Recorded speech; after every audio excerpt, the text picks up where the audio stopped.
지금이라도 집을 사야 할까요? 아니면 전세를 살면서 돈을 더 모아서 살까요? 지금 현재 무주택이신 분들이 네. 거의 대부분 이런 고민하지 않을까 싶어요. 음. 지금 살까요? 돈 더 모아서 살까요? 맞아요. 자, 보도록 하겠습니다. 대학 졸업 후 30대 후반까지 저는 저에게 꼭 맞는 직업을 찾기 위해 참 치열한 시간을 보냈습니다. 오랜 시간 임용시험을 준비하며 방황하기도 했지만 30대 중반이라는 조금 늦은 나이에 용기를 내어 진로를 변경했습니다. 대학원에 진학해 새로운 길을 찾았고 30대 후반이 되어서야 소중한 첫 직장을 갖게 되었습니다. 학자금 대출을 갚으며 차근차근 저축을 시작했고 이직을 거치며 연봉을 높여가던 중 2021년 지금의 직장에 안착하며 비로소 삶의 안정감을 찾기 시작했습니다. 이제는 재테크도 진지하게 고민해 볼 수 있겠다는 희망이 생기던 와중에 저희 가족의 자산 구조를 객관적으로 들여다보는 계기가 생겼습니다. 평생 성실하게 일하며 저희를 키워주신 부모님께서는 든든한 집 한 채를 일궈 놓으셨지만 급격한 금리 인상과 부동산 시장의 변화로 인해 주택담보대출 이자 부담이 아주 커진 상황이었습니다.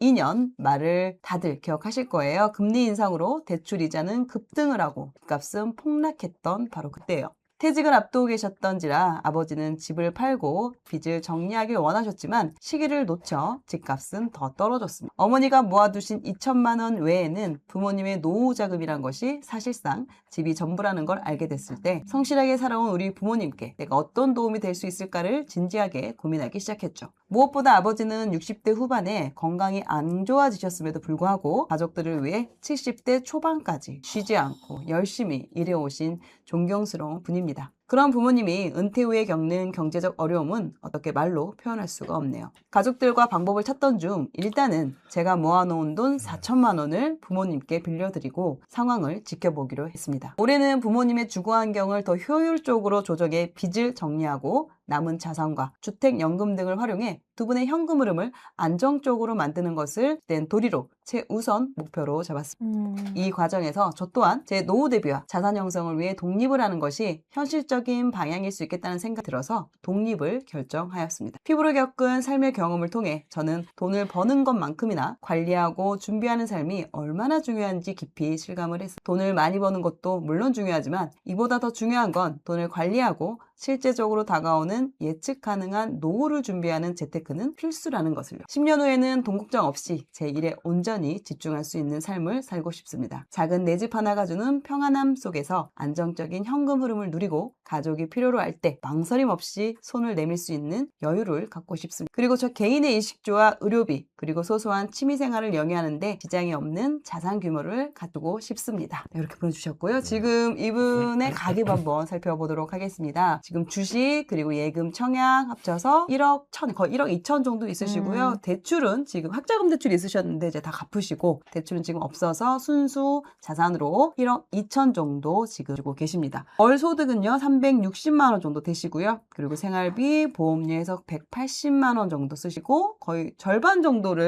중률 50% 정도 되시네요. 그러네요. 180만 원 저축 정도 많이 하시네요. 저축을 지금 하고 있고요. 부모님과 같이 거주하고 있기 때문에 생활비가 아직은 그렇게 크지 않은 것 같아요. 이분이 가장 크게 고민하는 부분입니다. 독립을 지금 계획하고 있기 때문에 독립을 해서 전세를 살지 아니면 집을 매수할지 이 고민입니다. 전세를 살면서 원금을 더 모을지 아니면 3억 원대의 10평 구축 아파트를 살지 고민입니다. 만약에 매수를 한다면 지금 현재 자산과 그리고 대출, 생애대출 대출을 활용을 해서 한 3억 정도 하는 군포에 있는 삼본역 근처에 구축 10평대 아파트를 매수하고자 합니다. 직장이 경기 남부 쪽에 있습니다. 만약에 전세로 더 모은다. 플랜 B는요. 2억 미만의 전세를 거주하면서 원금을 더 모으는 것인데요. 전세금은 최대 1억 8천 정도 계획 중이고 전세자금 대출은 한 9천만 원 정도 예상을 하고 있습니다. 이게 가장 큰 일단 이분의 그 독립을 해서 어떻게 주거를 마련할지에 대한 고민이시고요. 그리고 두 번째 고민입니다. 이제 부모님 이야기가 좀 많이 나왔었는데 현재 부모님 댁은 KB부동산 시세 기준 5억 5천만 원 정도의 아파트입니다. 그 중에 주담대가 한 1억 5천만 원이 있어서 올해는 이 집을 정리하고 주담대를 기회를 갚아서 부모님의 부담을 좀 덜어들고자 합니다. 부모님께서는 평생 일구신 소중한 집이다 보니 조금이라도 더 좋은 가치를 인정받고 싶어서 현재 시세보다 1억가량 높은 가격에 집을 내놓으신 상태입니다. 동생은 곧 있을 부동산 대책 발표를 지켜보며 더 나은 기회를 기다려보자고 하지만 저는 혹시라도 이전처럼 매도 시기를 놓쳐서 부모님의 이자 부담이 길어질까봐 걱정이 됩니다. 자, 그럼 이 두 번째 고민은 매도를 내놓은 이 아파트를 어떻게 하면 좀 매도를 할 수 있는지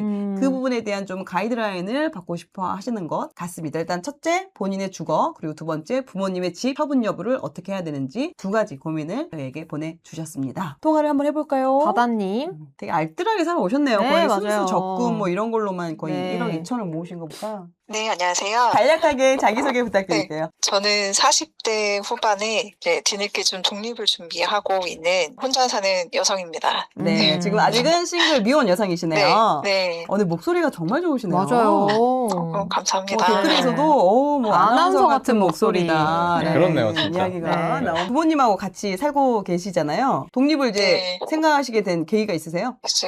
제가 사연으로 보내드린 것처럼 부모님이 올해 살고 있는 집을 팔고 돈으로 빚을 갚고 평수를 줄여서 이사를 해야 되는 상황이에요. 그런데 저도 자산이 적고 부모님도 적다 보니까 셋이 같이 살 만한 집을 구하기도 어렵고 그리고 또 돈을 합쳐서 살자니 부모님이 이제 그 뭐 생활비나 그런 거를 위해서 주택연금을 가입을 하셔야 되는데 저는 그래야 된다고 생각을 하거든요. 네. 그렇게 되면은 저도 나이가 적지 않은데 제 노후도 걱정이 되고 그래서 이것저것 생각을 해보다가 그러면은 이 기회에 제가 이제 독립을 하는 게 제 노후나 서로 어떤 경제적인 구조에 더 도움이 되지 않을까 그렇게 생각을 해서 독립을 결심하게 됐어요. 네, 저는 일단 독립을 결심하셨다는 건 되게 좋은 선택이 되지 않나. 어찌됐든 경제적으로 독립을 또 하셔야 되는 부분이 있기 때문에 잘하신 네. 성격 같습니다. 그런데 이 독립을 네. 함에 있어서 전세로 먼저 살 것인가, 집을 아예 마련할 것인가, 이거에 대한 고민이 일단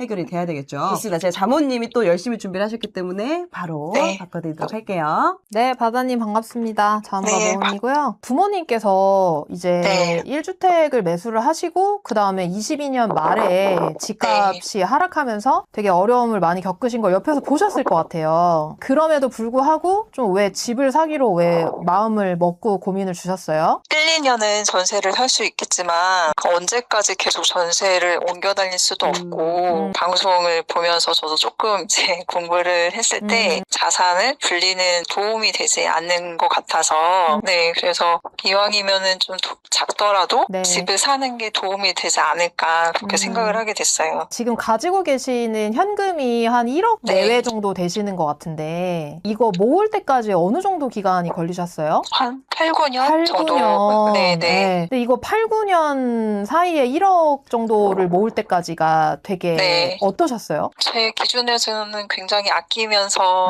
네. 살았어요. 그쵸. 매일매일 네. 좀 이렇게 모아 나가는 것들을 사실은 나를 통제한다는 게 되게 어렵다 보니까 네. 그 8, 9년 동안 사실 되게 쉽지 않으셨을 것 같아요. 이 1억을 만드는 데까지가. 어떤 얘기를 드리고 싶냐면 고민이 전세를 살면서 원금을 더 모을지 아니면은 네. 아파트를 살지가 고민이세요, 지금. 네. 그죠? 근데 이제 네. 1억을 모으는데 8, 9년이 걸리신 거예요.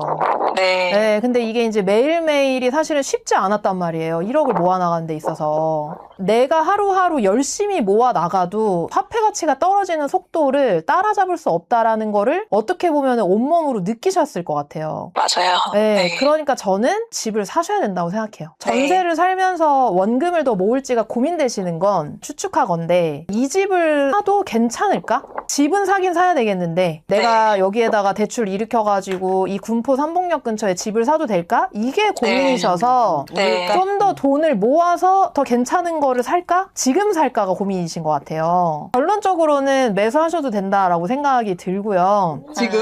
네, 지금. 근데 네. 이게 이제 3본 대전역 근처도 보시지만은 번개역 위쪽으로도 같이 보시면 좋겠다. 예, 같이 이제 비교를 네. 해서 보시면은 좋을 것 같고, 혼자 독립해서 사신다라고 했었을 때에 뭐 네. 이렇게 큰 집이 필요한 건 아니고, 네. 그리고 대출 2억 2천을 일으키신다고 하셨을 때도 저축 금액이나 이런 것들을 봤었을 때 거의 50% 저축률이거든요. 그래서 네. 예, 2억 2천이면은 뭐 원리금 한 100만 원 정도가 이제 나가다 보니까 감당 가능하실 것 같아요. 삼본이나 아니면은 뭐 번개역 위쪽 평촌이나 이런 데에 있는 단지들도 솔직히 아시겠지만 안 오르는 거는 아니어서 거기도 이제 오른 것들은 네. 좀 가격이 올라갔거든요. 3억대로 접근할 수 있는 단지들도 충분히 저는 괜찮다고 보여진다. 매수하시면 좋겠다라는 생각이 들어요. 네. 왜냐면 내가 전세를 살면서 원금을 모으는 속도보다 자산을 가지고 이 인플레이션을 해지하는 것들이 훨씬 더 중요하다 보니까 내가 이 내 집으로 이제 시작을 또 재테크나 이런 것들을 또 시작해 볼 수 있는 첫 시작점이다 보니까 그렇게 시작을 해보시면 좋겠다라는 생각이 들었어요. 번개역 쪽도 알아봤는데 네. 작년 연말까지는 제 예산에 맞는 집이 있었던 것 같은데 그 사이에 올라서 예산에 맞는 집을 저는 네네. 못 찾겠더라고요. 네, 제가 보니까 자산이 9천만 원이 아니고 사용 가능하신 거가 1억 1천 정도로 넓히실 수 있더라고요. 거기에다가 이제 대출도 좀 더 붙이시면 3억 5천, 6천 정도로는 접근이 가능하더라고요. 그래서 거기를 비교해 보시면 좋겠고, 만약에 번개가 없다, 예산에 안 네. 맞는다라고 하시면 3본을 사시는 것도 괜찮다. 번개도 안 오를 거라고 생각하시지 않으셨어요, 처음에? 네. 네, 여기 10평대 오를까 하지 않으셨어요? 어떠셨어요? 그래서 작년 말에 볼 때까지는 네. 잘하면 살 수 있겠다 이렇게 생각을 했어요. 네, 근데 네네. 그 사이에 이렇게 많이 오를지는 그치, 생각을 모르죠. 못했어요. 네, 그쵸. 그러니까 그게 네. 이제 모든 10평대가 괜찮다는 건 아니고요. 사실은 네. 어디에 위치해 있느냐가 되게 중요한데 여기도 오를까라고 하면서 이제 되게 망설이는 사이에 또 진짜로 이게 오르는구나라는 거를 좀 우리가 이제 현실로 봤잖아요. 그러니까 그런 네. 부분에서 3번도 사실은 뭐 마찬가지라고 저는 생각을 하고, 물론 이제 평촌이 3번보다 더 위치가 더 강남이랑 가깝기 때문에 네. 이제 그쪽이 더 이제 먼저 조금 올라간 부분들이 있는데, 오히려 그렇다라고 한다면 이 시점에서는 네. 괜찮을 수 있다라는 생각이 들어요. 두 번째 질문에 대한 부분은 부모님 댁이 지금 KB 시세 기준으로 5억 5천만 원이고 네. 그 주택담보대출이 1억 5천만 원이 있는데 이자 빚을 지금 부모님께서 좀 어떻게 충당을 하고 계시는 거예요? 일단은 아버지가 그 국민연금이랑 노령연금 받는 게 있어서 그걸로 빚을 내고 있으셨어요. 네. 네, 그런데 이제 올해부터 원금까지 갚게 된 상황이어가지고 저는 부담이 된다 하셔서 이제 올해는 꼭 이사를 가서 뭔가 좀 해결을 해야 될 상황이 됐어요. 그러셨구나. 네. 마음이 되게 답답하셨을 것 같아요, 엄청. 네. 그러니까 내 집도 이제 사야 되는 상황인데 사실은 자식 입장에서 부모님이랑 같이 살 수 있는 집을 마련해 나가고 싶은 마음이 너무 있으셨을 것 같아요. 처음에는 내가 대출을 받으면 살 수 있지 않을까? 너무 몰라가지고 막연하게. 네. 그랬는데 알아보니까 쉽지가 않더라고요. 그렇죠. 네. 그러니까 그게 네. 자식 입장에서는 부모님이랑 같이 살면서 내가 좋은 집 한 채 사가지고 네. 거기서 같이 살았으면 좋겠는데 또 그게 이제 현실은 또 그게 아니다 보니까 네. 많이 속상하시고 답답하셨을 것 같은데, 일단은 첫 번째로 다행인 거는 부모님께서 집이 있으시다는 거예요. 집을 가지고 이제 다음 플랜을 짜볼 수 있다는 게 저는 사실 이 상황에서는 긍정적인 네. 부분이라고 생각을 하고, 이자를 감당하기 어려운 상황이기 때문에 지금 이제 매도를 해야 되는 상황인데 네. 지금 부모님께서 1억가량 높은 가격의 집을 내놓으신 거예요. 네. 그래서 지금 이 부분이 이제 바다님께서 가장 걱정되는 부분은 어떤 거세요? 제 어머니랑 동생은 이제 5월 그 부동산 대책 나온 이후에 좀 상황을 더 지켜보자. 뭐 집값의 변동이 생길 수도 있으니까라고 그런 의견인데, 저는 저희 집이 상황이 변한다고 저희가 막 만족할 수 있을 만큼 값은 오르지 않을 것 같고, 그렇게 계속 시간을 끌다가 그 부모님의 그 가계 구조가 더 어려워지면 어쩌나, 그게 걱정이 돼서 되게 정확한 명확한 근거를 가지고 있는 건 아니고 막연한 거여가지고 네, 어떻게 판단하는 게 좋을지 궁금했어요. 그거 너무 고민이 되셨을 것 같고 정리를 해보자면은 집이 사실은 부모님께서 이자만 감당이 되신다라고 하면 사실은 지금 당장 팔 필요는 없어요. 왜냐하면 지금 이제 이 집이 KB 시세 기준으로 해서 5억 5천이고 사실은 네. 이게 비싼 가격은 아니거든요, 절대. 그래서 여기가 이제 부천인데 여기가 뭐 부천도 사실은 뭐 중동 신도시나 이런 데를 가보면 중상동 네. 거기도 지금 아직도 오르지 않는 것들도 있고 또 사람들이 좋아하는 거는 또 올라가는 경우도 있고 그렇다 보니까 여기 이제 부모님께서 가지신 집이 실제로 보유가 네. 가능하다라고 하면은 쭉 보유를 하시면 그게 언제인지는 모르지만 내가 원하는 가격에 이제 팔 수가 있는데 지금 네. 우리가 처해진 상황이 그렇지가 않단 말이에요. 사연에서 보니까 아버님께서 일을 되게 아프신데도 불구하고 정말 책임감으로 되게 오래 일하셨더라고요. 어떻게 보면 아버지가 가족들이랑 이 집을 지키기 위해서 아프신데도 70 초반까지 일을 하신 것 같아요. 정말 대단하시다고 생각하고 근데 이제 이 부분에서 내가 이제 이렇게 열심히 일을 하고 집 한 채를 지켜왔는데 이게 사실은 매일매일의 생활이 지금 어려운 상황이 된 거잖아요. 그렇기 때문에 이게 언제 올라갈지 이제 모르는 상황에서 매도에 대한 결정을 하는 게 맞다고 생각해요. 이제 일을 할 수가 없는 상황이고 갖고 있는 연금이나 이런 것들이 다 이자로 나가는 상황이고 그때부터는 원금까지도 지금 상환해야 되는 상황이다 보니까 아쉽지만 이 집을 매도하고 지금 중요한 근거는 대출을 정리해야 된다라는 거죠. 그러면 이제 제가 생각하기에는 시세대로 파시는 게 좋을 것 같고 빚 정리하면은 3억 5천에서 4억 정도 다 이제 나온다라고 하면 중동 쪽으로 올라가셔가지고 부모님께서 사실 수 있는 방 2개짜리 이렇게 해서 뭐 3억 5천 뭐 아니면 방 하나 부모님께서 같이 함께 사실 수 있는 10평대라도 한 3억 5천, 3억 이 정도에 이제 매수를 하시고 나머지 현금으로 예비비로 뭐 이제 5천만 원 정도 생활비로 쓰실 수 있게 그렇게 조금 정리를 하신 이후에 그 네. 집을 주택연금으로 돌려서 집에서 연금을 받아서 생활해 나가시는 게 방법일 것 같거든요. 제가 계산을 해보니까 이제 네. 혹시 어머님 나이가 어떻게 되세요? 올해 70이세요. 아, 네. 그러면 이제 이게 네. 이제 적은 나이 기준으로 주택연금이 나오는데 네. 70세로 이제 3억 매매가 정도로 하니까 95만 원 정도 나오더라고요. 주택연금이 월에 빚 정리되고 이제 뭐 국민연금이랑 뭐 이런 거랑 그 다음에 주택연금으로 해가지고 합쳐서 부모님께서 살아가실 수 있는 노후 대비는 되실 것 같거든요. 그런 방향으로 해보시면 좋겠다라고 저는 생각을 했어요. 감사합니다. 네, 혹시 여기까지 들어보셨을 때 좀 고민되거나 아니면 뭐 걱정되거나 하시는 부분 있으실까요? 제가 고민하고 있었던 부분들을 너무 명쾌하게 네네. 네, 설명을 잘 해주셔가지고 네네.